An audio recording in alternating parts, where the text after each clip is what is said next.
I didn't know like where I stood with the NBA draft. It was kind of up in the air. Like I didn't know if, how significant it would be. I didn't know how long I'd be out for.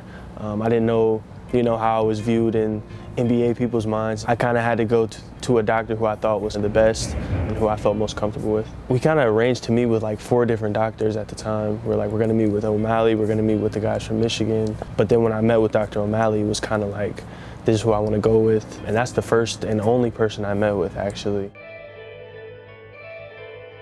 He probably could have chose any of a number of handful of surgeons.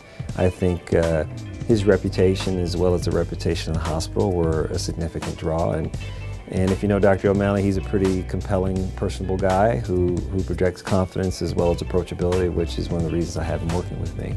It was actually our first Big Ten game against Illinois. The last play of the game, and I just stepped on somebody's foot, and I kind of felt it. It kind of felt like a sprained ankle at first. The next day, I had trouble walking, so I got an x-ray, and then they pretty much told me that it was broken. I got a phone call from a woman who says, "You have to take care of my son." And it was Caris' mother. I had no idea who it was. And then she told me the whole story. This is my son, he's had his foot, he's been in Michigan, and we got to fix him because he's going to go to the NBA. I felt comfortable with him. He had planned for me, like a 12-week plan scheduled out for me, and it was like I just felt comfortable with him. So we just got it done. It was like the next day. He's going to be one of those players who gets better in the NBA because he works. LeVert using his speed to the rim. Caris LeVert with the finish. The Nets extend their lead.